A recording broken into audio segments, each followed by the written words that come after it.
This is the continuing series of playing with the Masham locks that I bought from Adele Forward. There's an unboxing video and then there's a video on spinning extreme tail spun. Today what we're going to do is we are going to lock spin with just what I have right here in my hands. I use this for the ones that are thicker or fluffy a long way down. Let me just find an example here. So you can see that the ends of these have these gorgeous locks. Beautiful curl. But it only lasts about, 3-4 inches? And then the rest of it is fuzzy like this. So I'm going to use these in lock spinning as opposed to tail spinning. So that's what we're going to do today. I have my Lendrum Lars, yes, his name is Lars, set up with the bulky flyer, and I'm going to spin some textured or art yarn, whichever you want to call it, with locks. Let's get started. First thing we got to do is thread our wheel. And I am going to ply this. I ply all my yarns just because I put the work into them. I don't want them to drift apart on me. And it's hard to achieve balance. So when you use it, it can skew. Yeah. There's so many reasons, but I ply all my yarns. Now, I am going to charge my leader. I am spinning clockwise or Z to start. And then I will ply it counterclockwise, anti-clockwise, or S.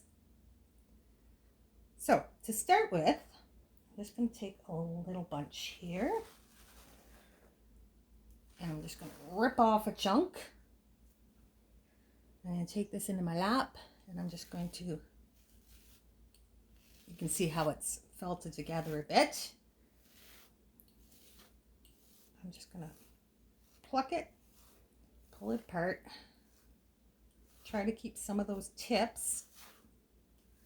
But I just want to fluff it all up. Okay. We're just going to, grab a bit of fiber, slip it through our loop, and start spinning. Let's get that down here a little closer. Come on down. You're the next contestant on What is Jamson Doing? I don't know what that was. I think I've spent too much time alone. All right, so I have my fiber all bunched up here in my lap. And I've spun just a little bit straight spun. Now, what I want to do is I want a cordless core spin to make extra texture, because you can see right here I have this cute little tip. I don't want to stretch that out and ruin it. I want that to be texture in my yarn. So what I'm doing is stick my finger right through the middle of the fiber. I'm going to use this to spin my core as I wrap this around. So you can see there's my finger in the middle. There's the piece I want to keep. And we're going to cordless core spin. So we get twisting and we just kind of wrap this around our core. Now, I'm just grabbing a handful of fleece, holding it up there against my yarn. I'm going to start spinning till it catches, and then I will separate it to make my V so I can cordless core spin. Now I don't want it to get too thick, so I'm kind of trying to manage the fiber at the same time as I'm spinning. See, this one's really fluffy. So I'm going to pull this all off and I'm going to work with just this. So I have a little tip right here. I'm going to try pulling that piece off and see if I can keep it. So I stick my finger through the middle. And then I'm just going to cordless core spin that Now, I am going to try a really fancy trick. I'm going to make myself 3 pieces. So I have a strand here, I have a core here, and then I have this little chunk. So what I'm going to do is I'm going to start spinning. I'm going to lay this over my core and then come in at 90 degrees with this. Oh, I made it too fat. It smushed it down. Sometimes you can do that and you can make like little texture pieces. All right. So we're going to get a little bit going here.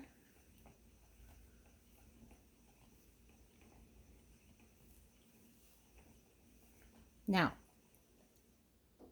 because we're going to ply this, by cordless core spinning this, when I ply it, it's going to take a bit of that twist out, and this is going to all fluff up. We will also ply at an angle, so it does more of a spiral ply, and that will then increase the texture as well.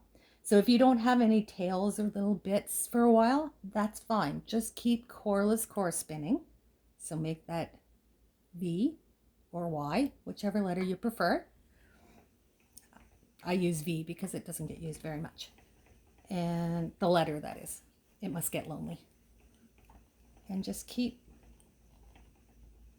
wrapping your pieces around. See there, look at how we got some pretty texture there. And if it starts to get too thick, draft out your core before you wrap onto it. Now, the fun part about lock spinning in this fashion, or at least fun to me, is it's going to be chaos. And you need to just embrace the chaos. You've got to let it just be. Don't aim for perfection. Don't aim for everything looking exactly the same. The beauty of this yarn is that it is pure chaos in a usable form. And I love chaos. I embrace chaos, in case you couldn't tell. All right, so back to spinning. So here we have another lock, and we want to just, my rings keep getting caught in the fluff. I should just take them off. Just wrap it around, but if you hold the tip, then you can, let me just stretch out my core a little bit here. There we go. And just give a little bit of fluff. So you can see I still have that tip right there, but you can see how it wraps around and gives those shiny bits. So you can just lock that in place. Then we come to this bit. So we're going to pull off some fiber because this is all one lock. If you're working with shorter locks, you will get much more tips and textures that way. But when you're working with these long locks, you're only going to have, like, if it's a 6-inch lock and only the top 2 inches have curl in them, you've got the rest of this to turn into yarn. That's why I say cordless core spinning, to give it that fluff. So we are going to split our yarn, make our lonely letter V, because it doesn't get used very often. And we're going to use this to wrap and this for our core. So since this is going to be our core, I'm going to thin it out just by drafting it down. And you can see this was the previous lock and this is our new lock. So I'll just draft it out a bit and then I will start spinning around it. And then we get that beautiful little fluffer, and we get fluffers wrapped around here. So you'll see when we ply, this will all fluff up. Trust me, it'll work. I know it looks kind of just fluffy and boring right now, but that's where the beauty of the plying comes in. All right, so cordless core spinning, we are out of our wrap, even though we still have lots of core. So we will grab a piece and just sort of grab on, let the twist take it. There we go. And then we are back to cordless core spinning. So we will, and we're coming to the end of our core. So just split it and keep going.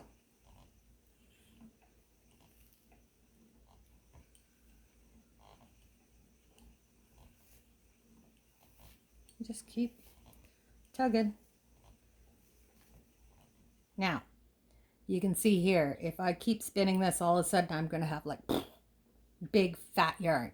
Now, while I embrace the chaos, I do try to keep within a certain diameter of yarn. I don't want it to be too crazy variable. So I'm going to see what wants to, okay, you can see right here, this wants to just pull off. So we will pull that off, but leave it hanging because it's still attached. And then we will use this as our core. So we're going to just, because it's all attached to this lock, and I want to keep some of that lock structure. So I'm going to draft out my core a bit, let some of this wrap on. There we go. Now we're back under control. Oh, now you can see here, this would be my wrap and this would be my core.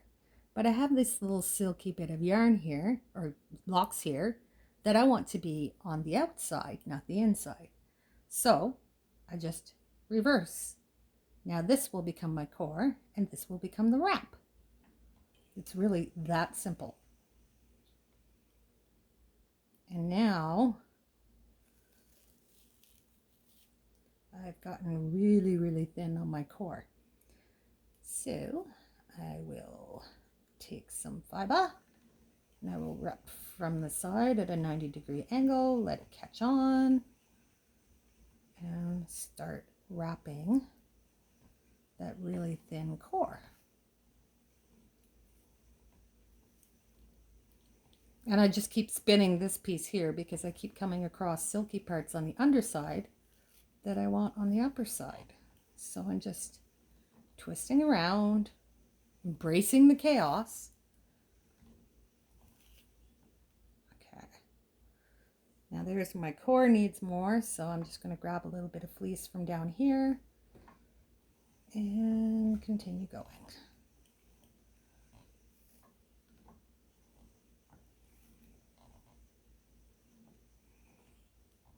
All right, so again, ghost. On my core side, I have a curl. I want that on the outside. There's also a curl here I want on the outside. So I'll pull that out and then pull some fiber under and keep going. And now you can see again, I got this big batch here that's going to make my yarn super thick. Pull some off, draft it out. I like this little silky curl, so I'm just going to let that wrap around. Grab some more.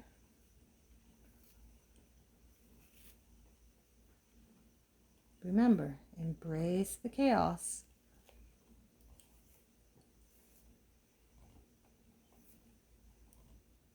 Now I'm going fairly slow with this because I'm demonstrating. I can actually make this yarn like super quick.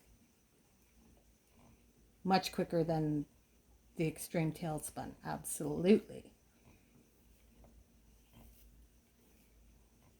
Just trying to get this one to catch, so I just tucked it into the V and let it go.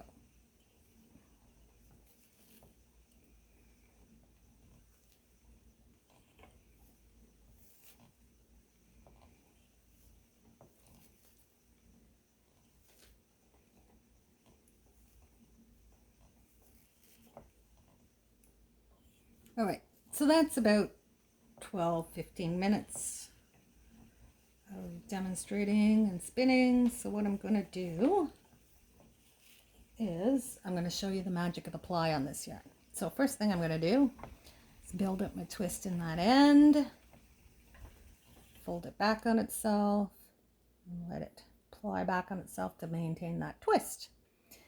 Then we will pop this off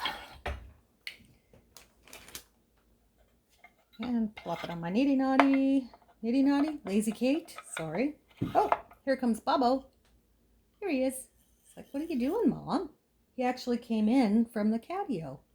What do you know? He does love me. Hi, Bobo. What you doing, baby? Hi, my baby. How are you? How's my boy?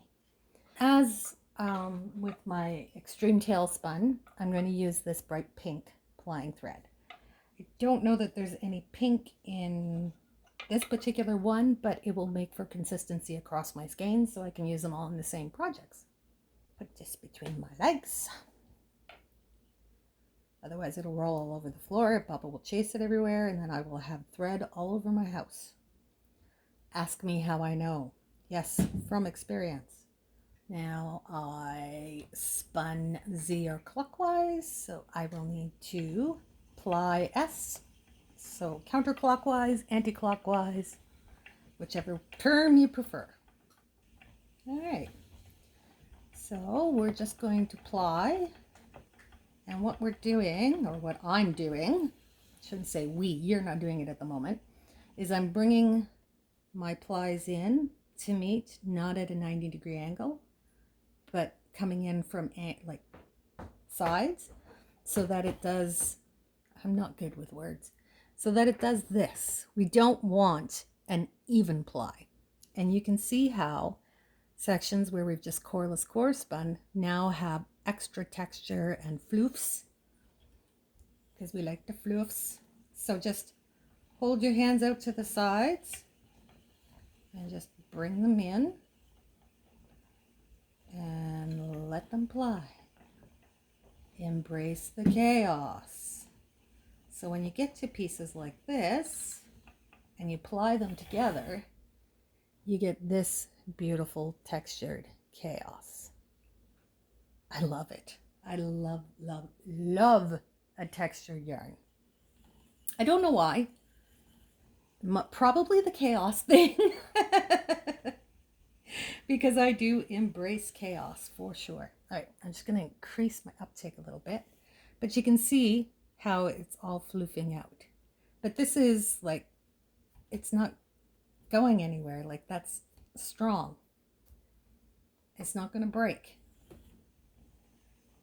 Now here we go with just a cordless core spun section. And we just let that wrap. And then you get this textured coiled type yarn. So as you can see, like even when you have sections that are just straight fluff, you can still get this beautiful, beautiful texture. Now, I have not tried then plying this again. Wonder if we should do that just for fun. Huh. We're gonna. Yeah, we are. I'm gonna finish plying this little bit and we'll see how much we got. And then we're gonna ply it again and see what happens, because now I'm curious. I have actually never thought of doing that before. So just keep your yarns, your singles coming in at an angle to each other so they're not plying evenly, and let them do like this spiral boucle wrap type, and that'll just increase the texture in your yarn. Now sometimes when you have a big puffy like this, if you just build up the twist before it and then just bring them together, it'll give you these interesting little floofs. Not the kind of floofs you boop, but yarn floofs. And there we are at the end.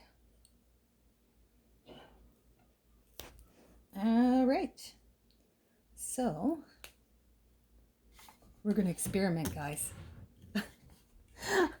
You know me, I get an idea and I'm like, let's try it. I mean, why not, right? I don't have that much hair. I'm not going to ruin a whole skein, and it might turn out magical. It might also turn out as a big pile of dog poop, but we're going to give it a shot. All right, so normally this would be it. I would call this my textured yarn, and I would pull it off on the Nitty Naughty, wash it, and be ready to use. But today, we're going to experiment. I'm going to take my thread, find my end. It's so hard to see this thread, especially with my old eyes. And we last plied S, so now we need to ply Z. or clockwise. So I will charge my leader, and I'm going to ply it the same way, coming in at angles.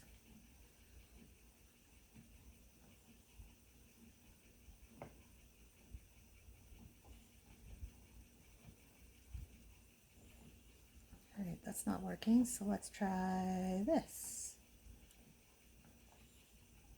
We'll just wrap this around the thread. All right, let's have a look here. So this section was coming in at angles, and it just looks like crap. It's poopy. I don't like it. So we won't do that. That may work for plying the thread with the singles, but when you reply, no, that just looks poopy. So then I tried wrapping the thread. It's a little better, but it still looks kind of poopy. So let's try reversing it. So we're going to wrap our thread around the textured, and we'll come in from a 90 degree for that.